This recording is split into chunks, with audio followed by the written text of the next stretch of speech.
welcome to today's episode of The Daily Blend. I'm your host, AC, and we are joined in studio today by Robert Ricketts, who is the owner of ITCOMO. How are you, Robert? Hey, good morning, AC. Good to see you again. Good to see you. And so today, Robert, we are talking about something very important, which is ergonomics. Yep, comfort and productivity. Comfort and productivity, which when we're all working away in those offices all day, we need to know how to be comfortable and not be making ourselves uncomfortable. That's right. So this applies, of course, to office workers, but also folks that work from home. Yes. Which is becoming more of a thing. And, you know, this is kind of a statistic that'll make you cringe a little, but the average office worker is sitting 2,000 hours a year in their chair.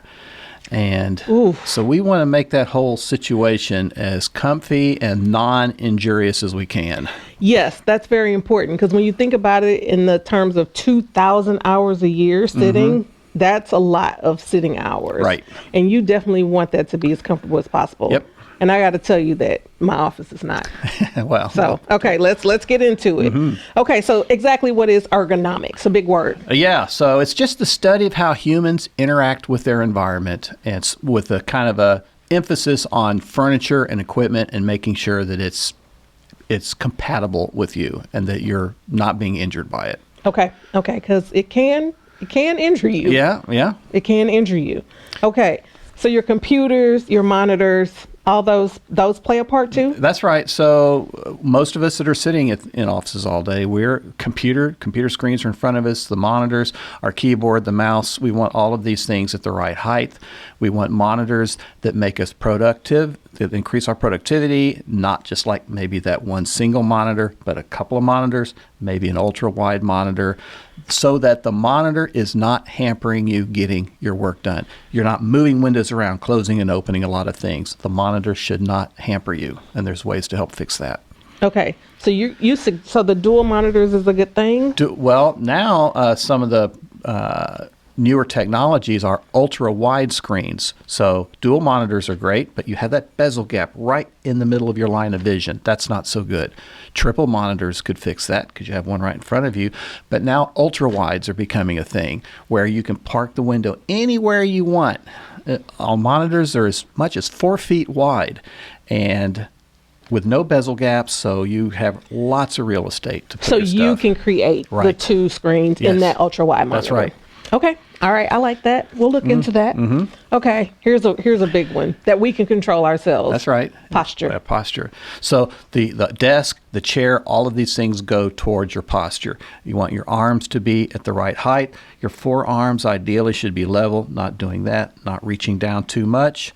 You don't want to have to extend too far out. So there's placements for the keyboard height and then how far away from the edge of the desk that can help you have a more natural thing without extending or moving your arms in uncomfortable directions. Similarly with your feet, you want your feet to touch the ground. You do not want the edge of the chair to press on the back of your calf. And I mean, it's not exactly where you have to mind all these things down to the inch, but there's recommendations to have good relative measurements on those things, and I cover all of that on my article about this. Okay, and you suggest walking around some every hour. Oh, yeah. So there's 3 main postures. There's sitting, there's standing, and there's walking. So maybe sitting for 25 minutes or so, maybe standing another 25 minutes. So to do that, you need a standing desk and desks that can convert between standing and sitting, and then just getting up and leaving for a few minutes. I mean, go get something to drink, whatever. Just take a break. Right. Just a short break. Okay. Yep. And that's why your phone buzzes you. It's time to stand up. Yep. Okay. And what about phones? Yeah. So if you are an office worker, again, either at home or at an office, but your job entails being on the phone a lot, then you need to wear a headset. Don't be craning your receiver in your neck. That's really bad. Don't use the speaker. That annoys other people in the office. It makes it difficult to have a two-way conversation.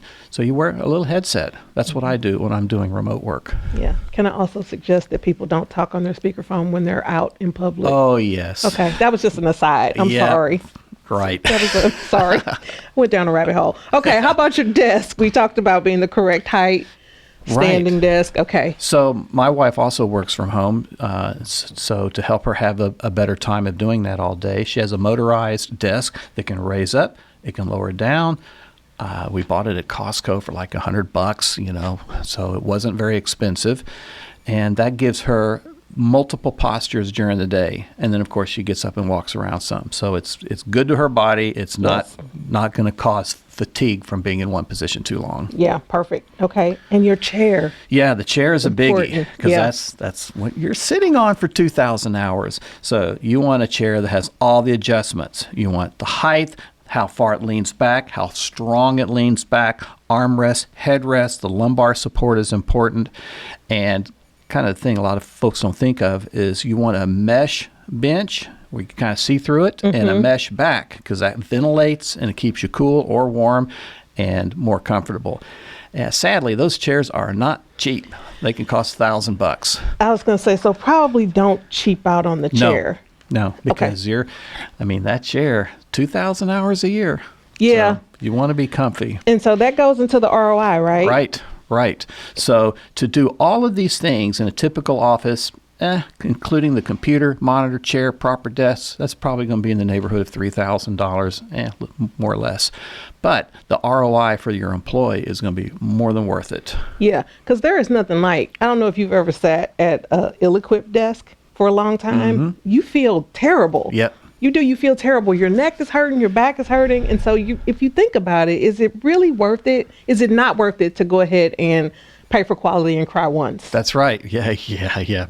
There's a phrase, I can't remember quite how that goes. Pay once, cry once. Yes. I mean, just pay for quality and cry once and just get it over with and do all these things. And then you're feeling better when you stand up at the end of the day. Right. Now, I go into a lot more detail on my website on all of these things. Just visit ITCOMO.com, click on articles up top, and you'll see a red box that says comfort and productivity. All the deets there. Okay. And then we'll all be re-outfitting our home offices or telling our managers and supervisors at work that we need new office furniture. Right. Okay. Because Robert Ricketts said so. Go to his articles online and you'll see what he says. Yeah. Robert, thank you so much for this. All very helpful information. We will see you next time. Certainly will. Thank you.